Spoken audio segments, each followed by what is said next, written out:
जय बद्रीनाथ धाम की जय। मैं आज आपको बद्रीनाथ धाम के बारे में बताऊंगा, इसकी 8 महत्वपूर्ण बातें बताऊंगा। बद्रीनाथ धाम यह उत्तराखंड के चमोली राज्य के हिमालय के गोद में स्थित है। इसे 4 धाम में से सबसे महत्वपूर्ण धाम माना गया है। जिस प्रकार से त्रेता युग में रामेश्वरम धाम, द्वापर युग में द्वारका धाम और कलयुग में जगन्नाथपुरी धाम को माना गया, उसी प्रकार सतयुग का धाम बद्रीनाथ धाम को माना गया है। इसे धरती का वैकुंठ भी कहा जाता है। अगर आप बद्रीनाथ धाम नहीं गए हो तो इसकी कथा सुन के भी आपको लाभ मिलेगा। चलो स्टार्ट करते हैं।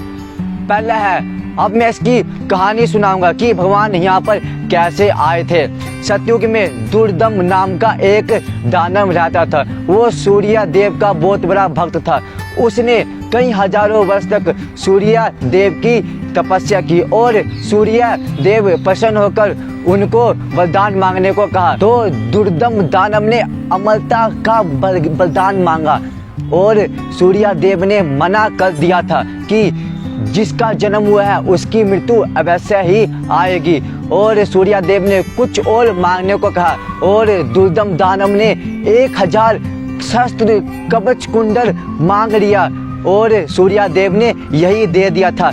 इस प्रकार दुर्दम दानव अपने आप को अमर समझने लगा था और देवताओं पर अत्याचार करने लगा था और सभी ऋषि मुनियों को परेशान करने लगा था। कहा गया है कि अगर कोई उसका एक कवच कुंडल तोड़ना चाहे तो उसे 10,000 वर्षों तक तपस्या करनी पड़ेगी, तब उस शस्त्र कवच को तोड़ पाएगा। तब सभी देवतागण भगवान विष्णु से प्रार्थना करने लगे कि हमें शस्त्र कवच से बचाइए। और विष्णु सोचने लगे कि यदि सतयुग में ऋषि मुनि और देवतागण का ये हाल है तो घोर कली युग आएगा, तब क्या होगा। भगवान विष्णु धरती पर जाते हैं। उनको एक क्षेत्र दिखता है। यह क्षेत्र बहुत सुंदर होता है। इस क्षेत्र का नाम केदार घाटी होता है। यह भगवान शिव का होता है और यही जगह भगवान विष्णु को बहुत सुंदर लगती है और भगवान विष्णु शिव से यह क्षेत्र मांग लेते हैं और भगवान विष्णु यही तपस्या करने लगते हैं और यही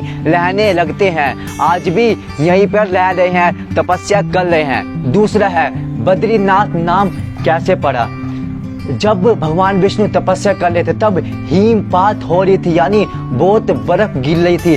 बर्फ गिरने की वजह से विष्णु जी का सारा शरीर बर्फ के अंदर दब गया था। इस प्रकार से माता लक्ष्मी एक बेर के वृक्ष के रूप में उनको ढक लिया था। उनको बर्फ से बचाया गया, तूफान से बचाया गया और बारिश से भी बचाया गया। और जब भगवान विष्णु की आंखें खुलती है, माता लक्ष्मी को वरदान देती है कि आज से मेरे साथ तुम्हारी भी पूजा की जाएगी। आज से मेरा नाम बद्रीनाथ कहा जाएगा। बेर के पेड़ को संस्कृत में बद्री कहा जाता है, इसीलिए उनका बद्री नाम पड़ गया था। तीसरा है नर नारायण पर्वत। यहाँ पर 2 पर्वत है, इन्हीं के बीच में बद्रीनाथ मंदिर है और कहा जाता है कि जो नर है उसे अर्जुन कहा जाता है और जो नारायण उसे कृष्ण कहा जाता है। और धीरे धीरे ये पर्वत आपस में मिल रहे हैं, यानी घसक रहे हैं। जब ये दोनों पर्वत आपस में मिल जाएगा तब कलयुग का अंत हो जाएगा। चौथा है महिमा। कहा जाता है कि यहाँ पर मनुष्य को एक बार जरूर आना चाहिए, क्योंकि जो एक बार बद्री धाम आ जाता है उसे दोबारा पृथ्वी पर यानी माँ के गर्भ में जन्म नहीं रहना पड़ता। इसे मुक्ति का द्वार भी कहा जाता है। यहाँ लोग पिंड दान के लिए भी आता है। कहा जाता है कि जब भगवान शिव को ब्रह्म हत्या का पाप लगा था तब भगवान शिव भी यहीं आए थे और यहाँ पर एक दिन तपस्या करने से 10,000 वर्ष तपस्या करने का फल मिलता है। और यह मंदिर 6 महीने बंद होता है और 6 महीने खुला होता है। यहाँ पर एक ज्योत जलती है जो 6 महीने तक लगातार जलती ही रहती है। यहाँ के दर्शन बहुत दुर्लभ है। 5वां है भविष्य बद्री। कहा जाता है कि जब नर नारायण पर्वत आपस में जुड़ जाएगा तब बद्रीनाथ का रास्ता हमेशा के लिए बंद हो जाएगा कलयुग के अंत तक और केवल हम भविष्य बद्री के ही दर्शन कर पाएंगे। ये भविष्य बद्री जोशी मठ के आसपास है। आज भी यहाँ लोग दर्शन करने के लिए जाते हैं। कहते हैं कि यहाँ पर एक जमीन से सिरा निकली है, उस सिरा में भगवान विष्णु की छवि अपने आप निकल रही है। इसे भविष्य बद्री कहेंगे। यहाँ एक अन्य 5 बद्री और है। छठा है इतिहास। यह बहुत प्राचीन मंदिर है। यहाँ पर मार्कंडेय ऋषि का आश्रम था। मार्कंडेय ऋषि ने भगवान की तपस्या करके भगवान विष्णु ने सप्त बद्री का दर्शन कराया था और 8वीं सदी में शंकराचार्य जी ने इस गर्भगृह का निर्माण कराया था और इस प्रतिमा का प्राण प्रतिष्ठा करवाई थी और 16वीं सदी में गढ़वाल के महाराजा ने इसका विशाल मंदिर बनाया था और इंदौर की महारानी अहिल्याबाई ने इस मंदिर के ऊपर के सोने का शिखर चढ़वाया था। दक्षिण के केरल राज्य के ब्राह्मणों के ही इस प्रतिमा को छूने का अधिकार है। 7वां है तप्त कुंड। मंदिर में ही एक तप्त कुंड है। यहाँ का जल हमेशा गर्म रहता है। कहा जाता है कि एक बार अग्निदेव को भक्षाभक्षी नामक एक दोष लगा था, पाप लगा था। जैसे कि हमारा सभी कार्य, शुभ कार्य अग्नि से ही समाप्त होती है, अग्नि से ही शुरू होती है और अग्निदेव जाते हैं भगवान विष्णु के पास कि मुझे इस पाप से मुक्ति दिलाइए। तो भगवान विष्णु कहते हैं आप बद्रीनाथ जाइए और वहाँ पर जल के रूप में वहाँ पर विद्यमान हो जाइए। अग्नि के रूप में तो आपका दोष नहीं मिट पाएगा और आप जल के रूप में वहाँ पर चले जाइए।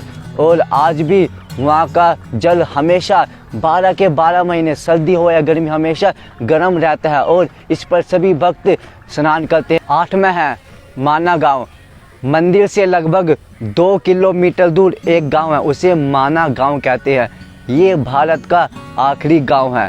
कहा जाता है कि यहीं से अलकनंदा नदी निकल रही है एक गुफा से और उसी के बीच में एक सिरा रखी हुई, उसे भीम सिरा कहते हैं। कहते हैं कि वहीं से 5 पांडव स्वर्ग की ओर गए थे, उसे स्वर्ग का द्वार भी कहा जाता है।